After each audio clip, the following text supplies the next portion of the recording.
Hello guys लोग, उम्मीद करते होंगे कि आप लोग बहुत अच्छे होंगे। So my YouTube channel name Firoz Ali Khan in first class. और आप लोग को आज हम पढ़ाने वाले हैं प्रकाश के परावर्तन, ठीक है। और हम आप लोग को सिर्फ और सिर्फ VI क्वेश्चन बताएंगे, ठीक है। क्या सिर्फ VI यानी कि वेरी इंपॉर्टेंट क्वेश्चन बताऊंगा। तो प्रकाश किसे कहते हैं? पहला क्वेश्चन है, प्रकाश किसे कहते हैं? प्रकाश एक ऊर्जा का माध्यम है जिसकी सहायता से हम किसी वस्तु को देखते हैं।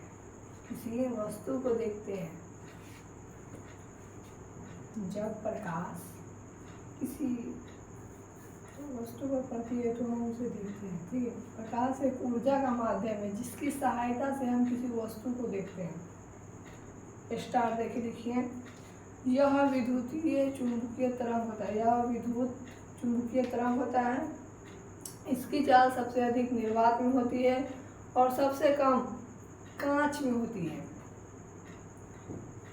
अब कैसे मान ले प्रकाश की चाल निर्वात में अधिक होता है और कांच में कम होता है? कैसे मान ले बताइए। हम बोल तो दिए कि निर्वात में अधिक होता है और कांच में कम होता है।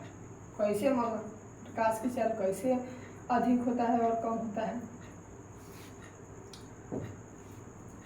तो इसलिए प्रकाश की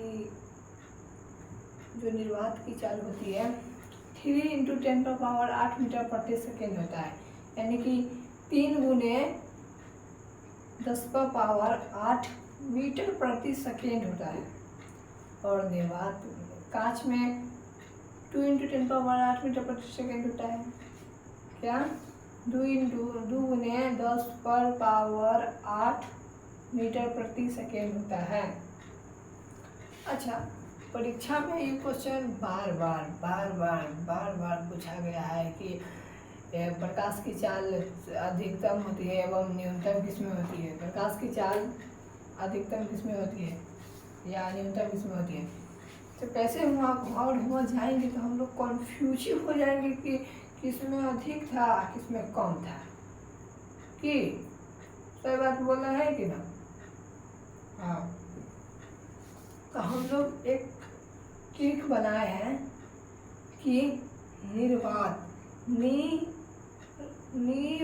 देखो, नी ऊपर र का मात्रा होता है ना, निर्वात होता है ना, निर्वात।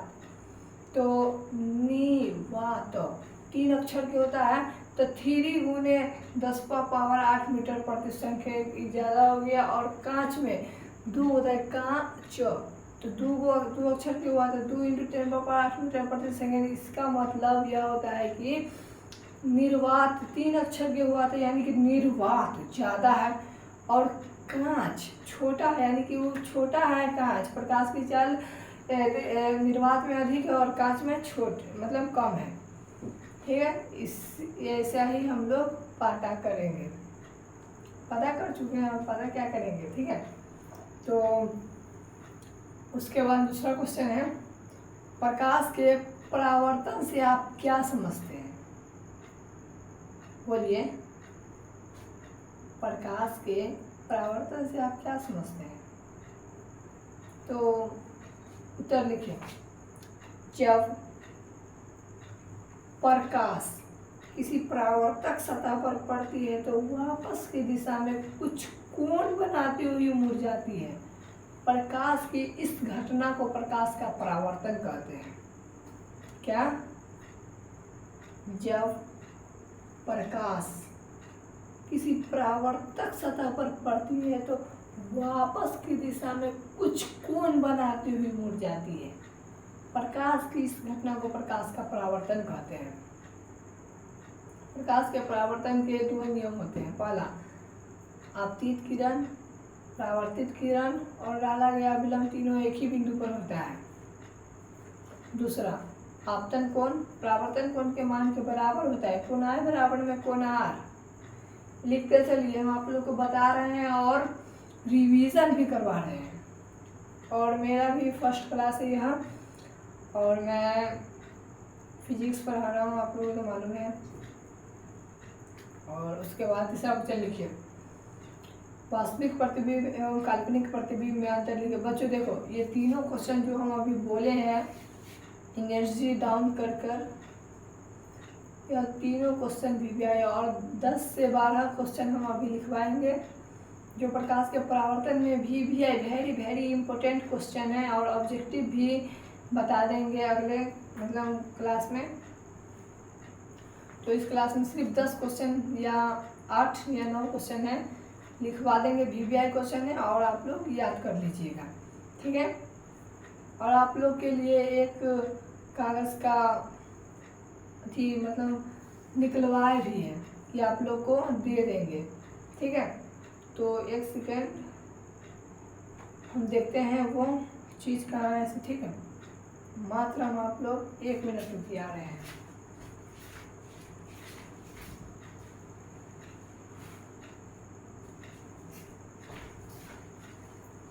हाँ तो बच्चों देख सकते हैं हम आप लोग के लिए फिजिक्स में इतना सारा मतलब बनवाया है, और VVI क्वेश्चन सब और ऑब्जेक्टिव सब्जेक्टिव सब बनवाए हैं। देखो यह पेपर देखो, इसमें उत्तर नहीं लिखा हुआ है, नहीं लिखा हुआ है बच्चों, हम बोल रहे हैं आप लोग को। देखो प्रकाश के नहीं, इसमें नहीं है बच्चों,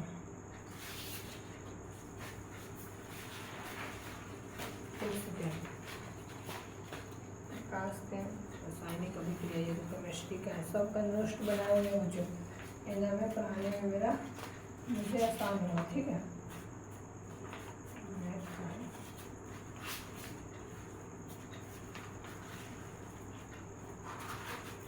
छोटा वो सब अच्छा, तो आप लोग का दोस्तों, तो आप लोग को मैं यही बता सकता हूँ। वास्तविक प्रतिबिंब, तीसरा क्वेश्चन लिखे, वास्तविक प्रतिबिंब एवं काल्पनिक प्रतिबिंब में अंतर लिखे। वास्तविक प्रतिबिंब, यह किरणों के वास्तविक घटानों से बनता है। क्या? पहला पॉइंट देकर लिखे, यह किरणों के वास्तविक घटानों से बनता है। काल्पनिक प्रतिबिंब में देकर लिखिए पहला पॉइंट, यह किरणों के काल्पनिक घटानों से बनता है। वास्तविक प्रतिबिंब में अब लिखिए, यह प्रतिबिंब दर्पण पर उतारा जा सकता है। इस प्रतिबिंब को दर्पण पर उतारा जा सकता है, और काल्पनिक प्रतिबिंब को इस दर्पण को पर्दे पर नहीं उतारा जा सकता है। वास्तविक प्रतिबिंब उल्टा होता है, काल्पनिक प्रतिबिंब सीधा होता है, ठीक है। वास्तविक प्रतिबिंब दर्पण के समान होते हैं, काल्पनिक प्रतिबिंब दर्पण के पीछे बनते हैं, ठीक है। समझ में नहीं आ रहा बच्चों को? इसीलिए मैं आप लोग को लिए एक नोट्स बनाए रखा हूँ, उसमें से बोलिए तो मैं आपको बता दूँ। जी सर बता दीजिए, ठीक है। एक सेकेंड के सर्चिंग, मैं आप लोग को बता दे रहा हूँ, ठीक है। ये कॉपी है, इसमें से बता दे रहे हैं। तीसरा क्वेश्चन है, वास्तविक प्रतिबिंब एवं काल्पनिक प्रतिबिंब में अंतर लिखें। क्या? वास्तविक प्रतिबिंब एवं काल्पनिक प्रतिबिंब में अंतर लिखे ना, यही ना है बच्चों? ये सब यही है, यही ही होगा ना। तो वास्तविक प्रतिबिंब एवं काल्पनिक प्रतिबिंब में अंतर लिखें। वास्तविक प्रतिबिंब, यह किरणों के वास्तविक घटानों से बनता है। काल्पनिक प्रतिबिंब, यह किरणों के काल्पनिक घटानों से बनता है। वास्तविक प्रतिबिंब हमेशा उल्टा होता है, और काल्पनिक प्रतिबिंब हमेशा सीधा होता है। वास्तविक प्रतिबिंब, देखो आप लोग को समझ में नहीं आ रहा है तो फिजिक्स का किताब में आप लोग देख सकते हैं, फिजिक्स के किताब में आप लोग देख सकते हैं, फिजिक्स के किताब में आप लोग देख सकते हैं। वास्तविक प्रतिबिंब एवं काल्पनिक प्रतिबिंब में अंतर। वास्तविक प्रतिबिंब एवं आभासी, देखो काल्पनिक प्रतिबिंब को ही आभासी प्रतिबिंब कहा गया है। ये फिजिक्स का किताब है, पेज नंबर 6 है, देख सकते हैं आप लोग। देखो 6 नंबर पेज नंबर है, यही लिख लेना और याद भी कर लेना, ठीक है। वास्तविक प्रतिबिंब एवं काल्पनिक प्रतिबिंब में अंतर लिखें। वास्तविक प्रतिबिंब यह किरणों के वास्तविक कटाने से बनता है। काल्पनिक प्रतिबिंब यानी कि आभासी प्रतिबिंब यह किरणों के काल्पनिक कटाने से बनता है। वास्तविक प्रतिबिंब दूसरा पॉइंट वास्तविक प्रतिबिंब है, यह प्रतिबिंब में हमेशा उल्टा होता है। आभासी प्रतिबिंब में दूसरा पॉइंट है, यह प्रतिबिंब क्या, यह प्रतिबिंब हमेशा सीधा होता है। वास्तविक प्रतिबिंब में तीसरा नंबर पॉइंट है, इस प्रतिबिंब को पर्दे पर उतारा जा सकता है। और आभासी प्रतिबिंब का तीसरा है, इस प्रतिबिंब को पर्दे पर नहीं उतारा जा सकता है। वास्तविक प्रतिबिंब को चौथा नंबर है, यह दर्पण के समान बनता है। आभासी प्रतिबिंब में चौथा, यह दर्पण के पीछे बनता है। यही वेरी इंपॉर्टेंट क्वेश्चन है बच्चों, समझो बात को और लिखो और पढ़ो, मन लगेगा, ठीक है। और उसके बाद है अवतल दर्पण के 3 उपयोग होते हैं। कौन कौन? सर्च लाइट, टॉर्च, टॉर्च गाड़ी के दीपों के परावर्तक सतह में। दूसरा है सेविंग करने में। तीसरा है साइड मिरर में, नहीं सोलर कुकर में है ना, सोलर कुकर में, ठीक है। उसके बाद उत्तल दर्पण के उपयोग को लिखे। पहला साइड मिरर में, दूसरा स्ट्रिक लाइट में। क्या? पहला साइड मिरर में, दूसरा है स्ट्रिक लाइट में, ठीक है। उसके बाद है क्वेश्चन लिखिए, अगला क्वेश्चन 6 नंबर क्वेश्चन लिखिए। साइड मिरर के रूप में उत्तल दर्पण का उपयोग क्यों किया जाता है? तो इसका उत्तर है, इसका उत्तर क्या है बच्चों, दिखा दे मैं आपको। साइड मिरर के रूप में उत्तल दर्पण का उपयोग किया जाता है, इसके निम्नलिखित कारण है। पहला, उत्तल दर्पण में हमेशा सीधा प्रतिबिंब बनता है। उत्तल दर्पण में वस्तु के आकार से छोटा प्रतिबिंब बनता है, जिसके कारण हमें विस्तृत क्षेत्र दिखाई पड़ते हैं। क्या बच्चों? विस्तृत क्षेत्र दिखाई पड़ते हैं।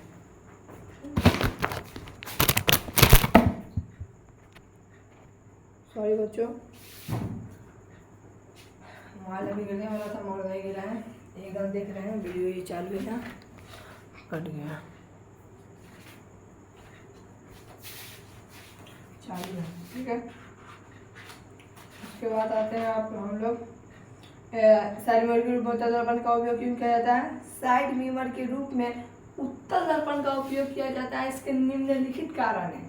पहला, उत्तल दर्पण में हमेशा सीधा प्रतिबिंब बनता है, जिसके कारण हमें विस्तृत क्षेत्र दिखाई पड़ते हैं। VBI क्वेश्चन है बच्चों ये, ठीक है। ये क्वेश्चन में जो बोलने वाला हूँ सो जितना लिखवाए सब VBI है। हम सिर्फ VBI क्वेश्चन नहीं लिखवाते हैं और कोई क्वेश्चन नहीं लिखवाएंगे, ठीक है। अवतल दर्पण को अभिसारी दर्पण क्यों कहा जाता है? उत्तर लिखिए। किसी वस्तु से, क्या? किसी वस्तु से आ रही प्रकाश की किरणें, क्या? किसी वस्तु से आ रही प्रकाश की किरणें अवतल दर्पण से परावर्तन के बाद, अवतल दर्पण से जब प्लेन होता है, परावर्तन के बाद जिस बिंदु पर अभिसारित होता है, इसलिए अवतल दर्पण को अभिसारी दर्पण कहा जाता है, ठीक है। ये लिख लिए। किसी वस्तु से आ रही प्रकाश की किरणें अवतल दर्पण से परावर्तन के बाद जिस बिंदु पर अभिसारित होता है, इसलिए अवतल दर्पण को अभिसारी दर्पण भी कहा जाता है। 9वां क्वेश्चन लिखिए। VBI क्वेश्चन है ये भी। मुख्य फोकस से आप क्या समझते हैं? प्रधान अक्ष, जो मतलब लंबा होता है, प्रधान अक्ष या मुख्य अक्ष यानी कि F, प्रधान अक्ष या मुख्य अक्ष के समांतर, यानी कि ऊपर से आ रहा है समांतर आ रही प्रकाश की किरणें अवतल दर्पण से परावर्तन के बाद, अवतल दर्पण से किसी दर्पण से परावर्तन या अपवर्तन के बाद, किसी दर्पण से परावर्तन या अपवर्तन के बाद जिस बिंदु से होकर जाती है, उस बिंदु को मुख्य फोकस कहते हैं। क्या? प्रधान अक्ष या मुख्य अक्ष के समांतर आ रही प्रकाश की किरणें दर्पण से परावर्तन के बाद जिस बिंदु से होकर जाती है उस बिंदु को मुख्य फोकस कहते हैं। इसे स्टार मार्क देकर लिखिए। इसे एफ से सूचित किया जाता है। 2 नंबर का सवाल आएगा बच्चों, 2 नंबर का गारंटी है मेरा। उसके बाद अवतल दर्पण एवं उत्तल दर्पण में अंतर लिखें, बस यही क्वेश्चन है। वो और अवतल दर्पण का उपयोग साइड मिरर के अवतल दर्पण एवं उत्तल दर्पण में अंतर लिखे। किताब में से लिख लीजिएगा। दिया हुआ है कितना पेज नंबर है बच्चों, कितना पेज नंबर है, पेज नंबर बता दे रहा हूँ, आप लोग लिख लीजिएगा, ठीक है। यही 5-6 मिनट का क्लास था और आप लोग को फिर मज़ा आया होगा। और मैं अपने बारे में कुछ आज बताऊंगा, क्योंकि यह एक पहला क्लास है, मतलब फर्स्ट क्लास है, इसलिए लिख लीजिए आप कुछ। आप लोग तेज विद्यार्थी नाम से तो यही बताने वाले हैं कि मेरा नाम मोहम्मद अफरोज है। मैं बिहार के मुजफ्फरपुर जिले के डुमरी गांव के रहने वाला एक छात्र हूँ, जो उच्च माध्यमिक विद्यालय डुमरी पूर्वी स्कूल में पढ़ता हूँ, ठीक है। और मैं आप लोग को बता दूँ कि हम सब विषय पढ़ाएंगे, ठीक है। और आज तो मतलब पहला क्लास था तो इसलिए फिजिक्स पढ़ाए, और दूसरा क्लास में हम देखो मैथ के मतलब वीडियो बनाए हैं, उसको हम डाल देंगे, ठीक है। आप लोग देख लीजिएगा और अच्छा से एकदम मन लगा के पढ़िएगा, ठीक है। क्योंकि देखो बच्चों, जो जागा वही पाया, जो सोया वो खो गया बच्चों। और आपको हकीकत दिखना है बच्चों, हकीकत तो एक चीज़ दिखाते हैं, देखिए।